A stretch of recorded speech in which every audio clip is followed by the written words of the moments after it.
on that note, move to the last note we were just talking about here, and that is the historic victory by the United Auto Workers in Chattanooga, Tennessee, who have organized a Volkswagen plant. I believe it's 4,000 workers. The first, I think, new company to be organized by UAW since the 40s, but I don't know. We're going to get all the details right here because we're going to be bringing in Husayn Karimi, who is a labor organizer and also a journalist with Labor on the Line, who was there in Chattanooga.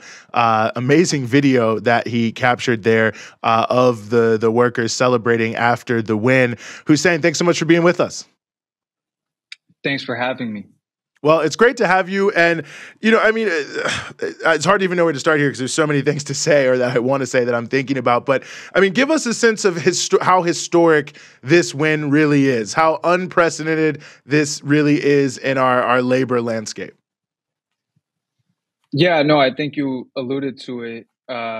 You mentioned the 1940s. It's the first new automaker where workers have successfully organized with the UAW since 1941.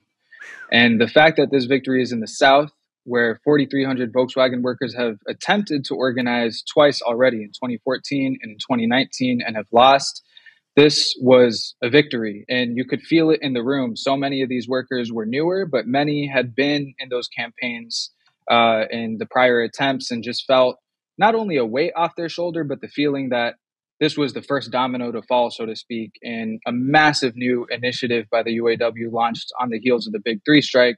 They've lost twice in Tennessee, 2014, 2019. So the mood of the room wasn't just a relief for many workers who were there. They had been a part of the past two efforts. There are many, many new workers, because what we were told when we were doing interviews on the ground for the past week, the composition of the plant has changed significantly since 2014. A lot more diverse, a lot more of a younger workforce. And so the feeling wasn't just like, wow, we did it finally, but this is the first domino to fall in a potential wave of new organizing coming off the heels of the Big Three strike, coming off the announcement that the UAW made that they would be organizing all the 14 non-union auto companies whose plants are largely concentrated in the South. And of course, Alabama, they have Mercedes-Benz workers have an election date set in mid-May. Toyota engine plant in Troy, Missouri, and historic Montgomery, Alabama, Hyundai workers will hopefully soon be voting yes to form their union too.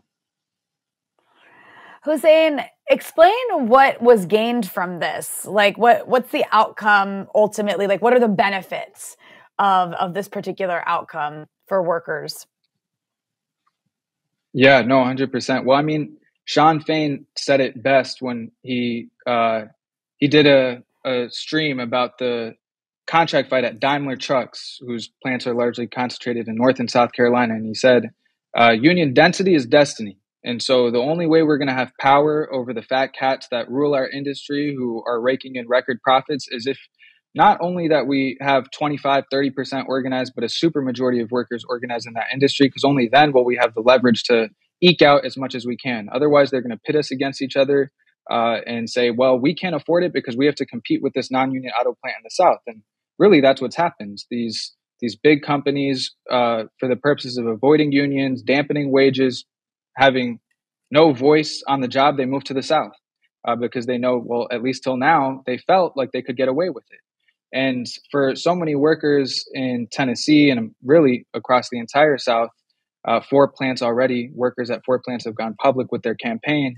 They saw what happened at the Big Three and the raises that workers won, an elimination of the 2-tier system, a reduction of how long it would take to get to top rate pay. Instead of 8 years, now it takes 4 years.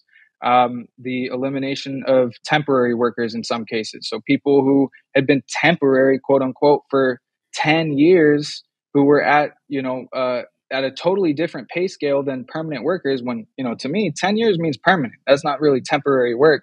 Their lives completely transformed after the ratification of that contract, where they're suddenly, say, at $16 an hour, and now they're making top rate at $34 an hour with like excellent health benefits.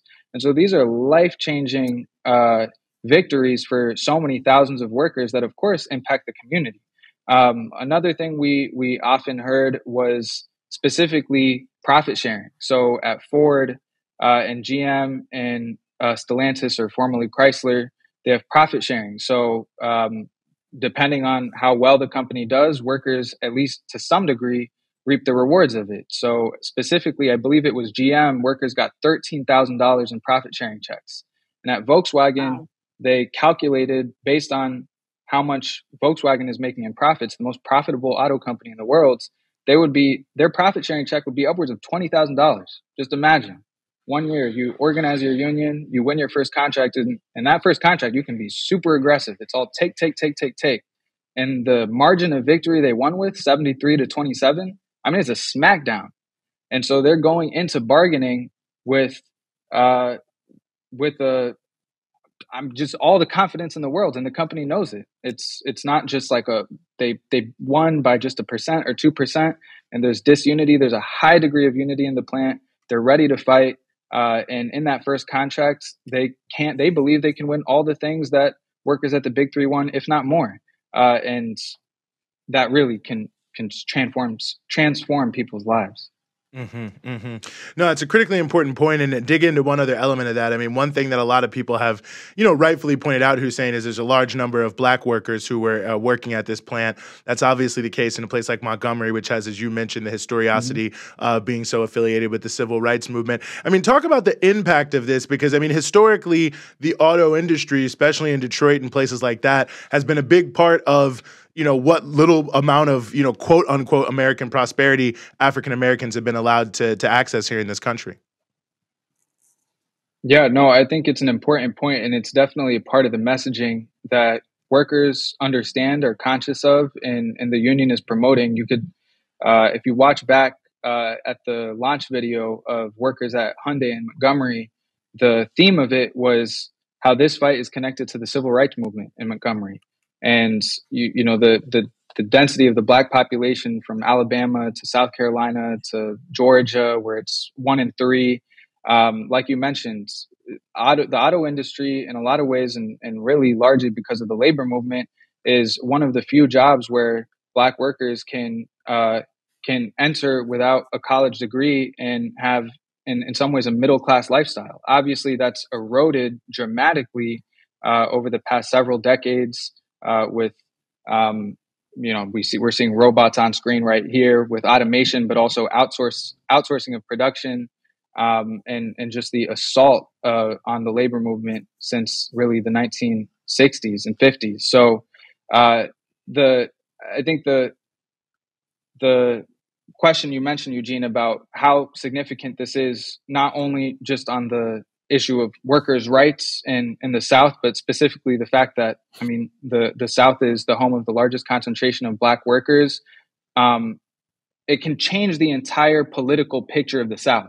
You were mentioning earlier when I was frozen, the total war on these unions by the Southern governors, the United Statement by Brian Kemp, Henry McMaster, Bill Lee, saying we don't want unions in the Southern states. It's what's bringing jobs here. The nature of a fight in these states is going to naturally be a lot more political, and these governors, super racist governors, fear it because they know it can build a type of unity that can upend remnants of Jim Crow segregation. Well, Husayn, before we let you go here, like I said, and we've showed some clips from it here, you had the great coverage from Labor on the Line. Where can folks find the work you guys are doing covering the labor movement? Yeah, well, you can visit our website at laborontheline.org. We're also on Instagram, TikTok, where the kids are at Labor on the Line, and of course on Twitter, newly launched at Labor on the Line. All social media is at Labor on the Line. Right on. Husayn Karimi, labor organizer and journalist with Labor on the Line. Thanks so much for joining us here on the show. Thank you.